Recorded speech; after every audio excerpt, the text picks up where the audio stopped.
Alors, notre deuxième partie, c'est la technique du jour. La technique du jour, elle est simple. La technique du jour que nous allons donner aujourd'hui va introduire la troisième section de cette vidéo qui sera le sujet d'actualité. La technique du jour, c'est d'arrêter d'accuser les autres. C'est très important parce que en business comme dans la vie normale, quand vous mettez toujours vos difficultés ou vos problèmes ou vos erreurs sur les autres, quand vous trouvez que la source de tous vos soucis sont les autres, c'est difficile pour vous de pouvoir régler réellement vos problèmes, de pouvoir vous connaître réellement et de savoir d'où vient le problème, ce qu'il faut faire, ce qu'il ne faut pas faire. Donc, ça vous induit en erreur. Parce que partout où vous allez vous déplacer dans le monde, il y aura toujours les autres. Vous ne pouvez pas vivre dans un monde où il n'y a pas les autres. Donc, si vous passez toute votre vie à accuser les autres, vous allez vous concentrer sur les autres. Ce qui fait que vous allez vous perdre vous-même. En business, ça va vous créer de gros problèmes parce que vous allez vous déresponsabiliser. Ce qui fait que vous n'allez pas trouver l'erreur et puis vous allez faire basculer votre business à la perte. Donc, apprenez d'abord à être responsable, à comprendre que tout ce qui arrive dans une vie, dans votre vie, tout ce qui se passe chez vous est d'abord votre responsabilité, est d'abord votre faute à vous-même. Ça, c'est la première des choses. Je n'ai pas dit que les autres ne peuvent pas créer un problème. Les autres peuvent créer un problème. Les autres peuvent être un problème.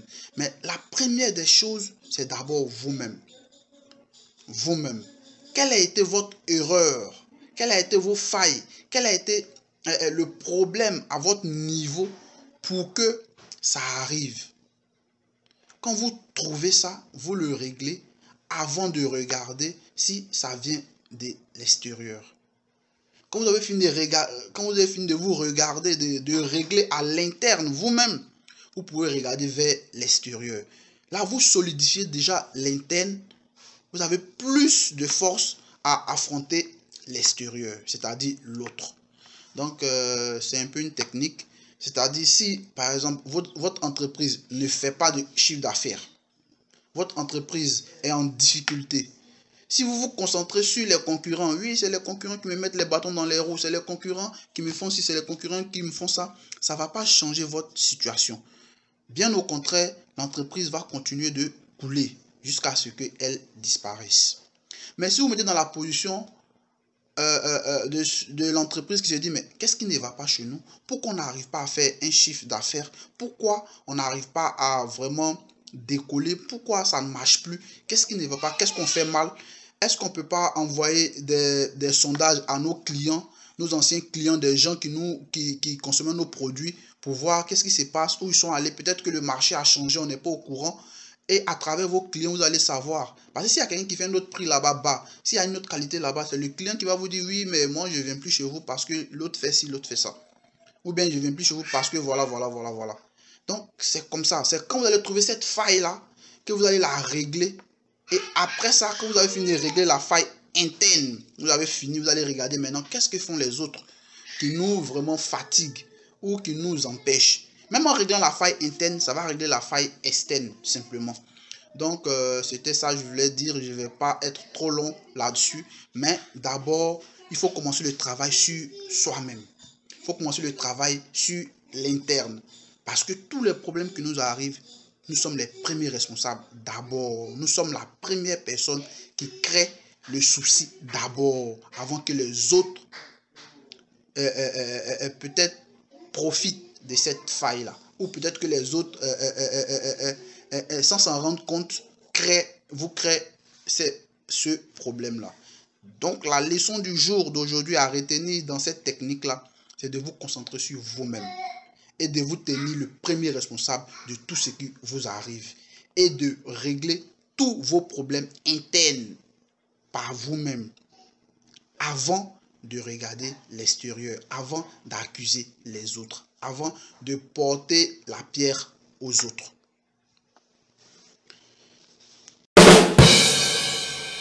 Alors, nous allons attaquer la troisième section de notre vidéo qui est le problème qui se passe en Tunisie. Je vais aller direct. D'abord, il faut savoir que dans un pays, quand un individu commet ou quand un individu pose un acte criminel ou un acte qui est contre la loi, c'est la justice qui fait appliquer la loi à cet individu-là. Donc, normalement, si quelqu'un a commis quelque chose, c'est cette personne-là qui répond de son acte. Alors, le cas n'est pas seulement qu'en Tunisie, c'est dans plusieurs pays, dans beaucoup de pays, que ça arrive. Ce qui arrive, c'est que les gens ont tendance à indexer toute une communauté quand un individu commet un acte. Et ça fait que les gens font des erreurs. Ça fait que des gens agissent avec de la haine contre soit une race ou contre une communauté. Ça, c'est toujours mettre encore nos problèmes sur les autres. Quand un individu commet un acte, quand un individu pose un acte, c'est à lui de répondre de cet acte-là. C'est comme ça. Parce que si on veut indexer une communauté ou une race à travers un acte d'un individu, mais personne ne pourra vivre sur cette planète-là dans aucun pays. Parce qu'il y a des mauvaises personnes dans toutes les communautés. Et personne ne peut contrôler le comportement de l'autre. Donc ça déjà, c'est le premier point que je peux tirer de cette situation-là. À travers tous les pays, ce n'est pas le cas de la Tunisie seule, mais c'est récurrent dans plusieurs pays. Donc la mentalité des gens n'est pas encore arrivée à un certain stade pour comprendre que chacun est responsable de son acte. Chacun est responsable de son acte. Parce que si on regarde dans les grands pays, les gens qui commettent des actes, si on veut indexer une communauté par rapport à ça, ça devient très compliqué pour tout le monde. Ça, c'était le premier aspect. Le deuxième aspect, c'est nous sommes dans une période de, comment je peux dire ça, d'inflation. Donc, il faut pouvoir expliquer à sa population que nous traversons une période d'inflation. C'est partout les augmentations. Dans tous les pays du monde, il y a des augmentations. Ce n'est pas la faute à une communauté, ce n'est pas la faute à un individu en particulier. Mais c'est, comment je peux dire, c'est une crise et ça arrive. Cette crise-là fait suite à la crise de Covid. C'est juste après ça que tout a commencé à basculer. Mais dans d'autres pays, c'est vraiment fort. Donc, chaque gouvernement devait s'évertuer à trouver des solutions pour pouvoir amortir cette crise-là le temps qu'elle passe. Mais ce n'est pas en accusant une communauté ou une race que ça va changer cette situation-là. Parce que vous ne contrôlez pas, vous n'essayez pas de contrôler cette inflation-là de façon interne, de façon stratégique et de façon politique. Vous voulez vous décharger et vous la rejetez sur l'autre. Ce qui fait que elle ne peut pas être amortie. Parce que le problème, il est toujours là. Quand il y a l'inflation et que les maisons montent, le prix augmente, le prix des maisons augmente, la solution est simple. Le gouvernement peut mettre en place des logements de bon standing, de standing normal, de standing correct, et puis faire des prix abordables. Donc, les gens vont se diriger vers ce standing-là. Plus le gouvernement gagne de l'argent, plus le gouvernement amortit l'inflation. Parce que ceux qui font toutes ces maisons chères n'auront plus de clients. Ou auront peu de clients. Ce qui fait que il va y avoir de la concurrence et ils vont baisser les prix. Donc, ça, c'est une technique pour amortir. Il y a plusieurs techniques pour restructurer, comment on appelle ça, une inflation. On peut simplement augmenter le taux de, comment je peux dire, le taux directeur au niveau de la banque. Ça restitue un peu l'inflation. Plus ceux qui ont fait l'augmentation, c'est-à-dire au niveau des maisons, n'ont plus personne pour habiter ces maisons-là, ils vont baisser les prix. C'est comme ça. Donc, le gouvernement a plusieurs leviers sur lesquels il peut jouer pour amortir cette inflation-là. Mais accuser une race ou un peuple, c'est enfoncer le pays encore dans une autre crise qu'elle ne voit pas venir. Parce que ça va créer une mauvaise relation diplomatique à travers les relations externes de votre pays. Ce qui veut dire que votre pays, en accusant les autres, en agressant les autres, crée, comment je peux dire ça, crée déjà un problème diplomatique. Or, cette crise-là, qu'est-ce qui fait la force des autres pays? Si les locaux n'ont pas assez d'argent pour investir, mais c'est les étrangers qui investissent. C'est les étrangers qui investissent. Donc, il faut créer un système pour pouvoir attirer les gens vers votre pays, mais pas les chasser, pas les repousser. Pas les repousser. Donc, ça, c'est vraiment une mauvaise manière de pouvoir régler ça. Il faut savoir expliquer à vos populations et à votre peuple que nous sommes dans une période d'inflation. Et cette période-là, elle est pareille à travers tous les pays. Donc, le gouvernement se doit de mettre des systèmes en place, des stratégies en place pour pouvoir amortir cette inflation-là, que ce soit dans le logement, dans les produits et tout, en créant de la concurrence interne. C'est comme ça. Créant de la concurrence interne. Si le gouvernement n'a pas assez d'argent, mais c'est les étrangers, c'est des gens qui ont l'argent qui vont venir le faire en partenariat avec le gouvernement pour aider à amortir ça. Donc, on ne peut pas s'en prendre aux étrangers. Comme je l'ai dit tantôt, si quelqu'un a fait un acte, cette personne-là répond de son acte. Parce qu'en Tunisie, il y a des étudiants, il y a des investisseurs, il y a des, comment je peux dire aussi, il y a des touristes, il y a plein de monde. Donc, s'en prendre aux autres, disant que ils ont commis un acte, mais c'est à cause d'eux qu'il y a eu des problèmes d'inflation dans le pays. C'est comme vous en prenez à vos investisseurs, vous en prenez à vos touristes, vous en prenez à vos étudiants. Parce qu'on a des parents quelque part. Et puis on se sent concerné. Même si on n'a pas de parents qui est touché par cette situation, mais on se sent concerné parce que c'est des êtres humains comme nous. Peu importe la couleur de peau. Maintenant, si on veut mettre la couleur de peau dessus, on se sent directement touché. Donc là n'est pas la solution. La solution, c'est d'utiliser des stratégies, des techniques. Et moi, je sais que les Tunisiens sont très intelligents. Parce qu'en médecine, dans le pays où je suis ici, il y a beaucoup de Tunisiens en médecine, des gens très intelligents scientifiquement. Donc, je ne pense pas que ce problème, cette manière de régler votre problème interne peut aider votre pays à aller de l'avant. Ça, c'est le deuxième point.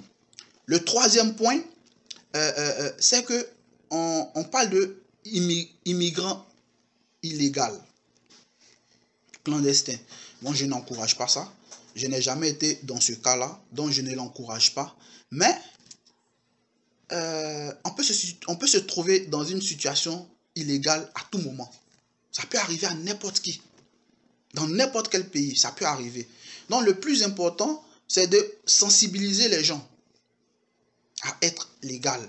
Parce qu'à travers ces personnes-là, il y a des médecins, il y a des entrepreneurs, il y a des étudiants, il y a toutes sortes de personnes dans cette masse-là. Si les États-Unis est ce qu'elle est aujourd'hui, si on compte parmi les personnalités américaines qui font aujourd'hui la force des États-Unis, il y a plein qui étaient déjà fils d'immigrants illégaux. Fils d'immigrants illégaux. Il y a d'autres même qui étaient illégales avant de se régulariser. Et aujourd'hui, ils sont cette force-là. Numéro 1 en sport, numéro 1 en film, numéro 1 un peu partout, en technologie un peu partout. Parce que ce sont des cerveaux. C'est vrai qu'ils sont dans une situation difficile, mais ce sont des êtres humains.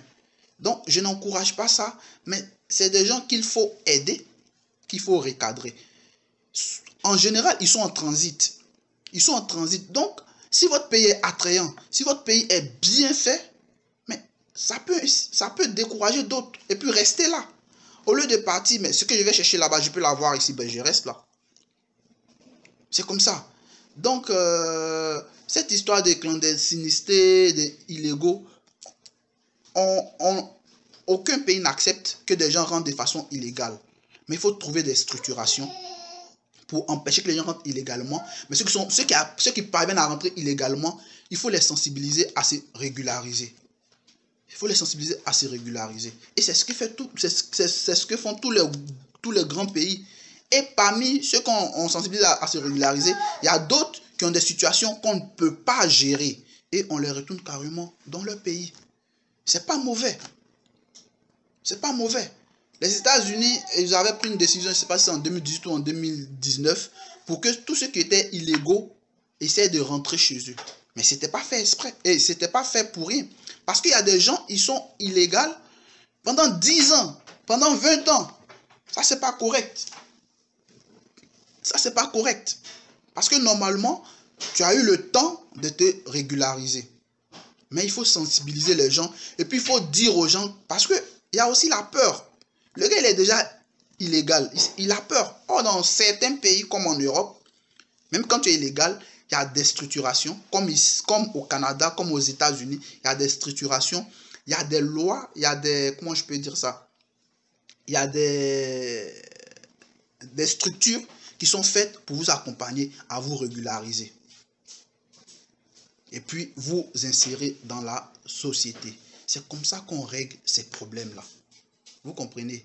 Donc, cette histoire d'irrégularité, ça peut arriver à tout le monde. Ça peut arriver à une période de votre vie où vous êtes irrégulier. Et puis après, si on vous donne la chance que vous êtes que vous êtes bien informé, pouvez-vous régulariser. Donc ça se règle. Ça se règle. C'est pas pour ça qu'on va créer de la haine contre une communauté ou contre une race. Je pense que c'est pas la bonne manière de faire, c'est pas la bonne pratique. Et on peut toujours, comment je peux dire ça, rattraper le tir. Donc c'est ce que je voulais dire un peu sur cette situation-là. Pour résumer, qu'un individu qui commet un acte soit le seul à répondre de son acte, lui et ses complices, qu'on n'indexe pas une communauté. Et savoir expliquer aux gens ou à sa population ou à ses frères ce que c'est que l'inflation. Et utiliser des stratégies avec des leviers du gouvernement, parce que vous êtes le gouvernement, c'est à vous de trouver des stratégies, des leviers, des techniques pour amortir l'inflation. Et sensibiliser en même temps à ne pas faire de la migration clandestine. Et puis encourager les gens à se régulariser. C'est comme ça qu'on grandit un peuple, on grandit un pays. Et c'est comme ça tous ces grands pays que vous voyez aujourd'hui ont procédé. S'ils avaient procédé par la haine, ils ne seraient jamais au niveau où ils sont. Ils ne seraient jamais au niveau où ils sont. Donc arrêtez de mettre vos problèmes sur les autres. Ça ne résout pas vos problèmes. Concentrez-vous sur vous-même et puis réglez vos problèmes à l'interne avec des stratégies.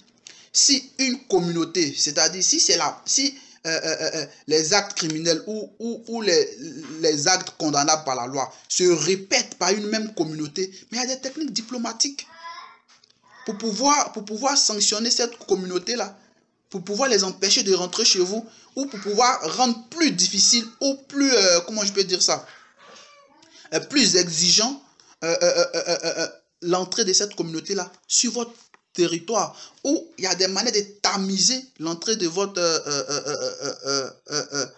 l'entrée de cette communauté-là sur votre territoire. C'est ce que les Américains avaient fait. Et après qu'on voit que ça devient correct, les gens commencent à avoir une attitude correcte, mais on laisse entrer. Parce que tous ceux qui vont là-bas ne sont pas des bandits.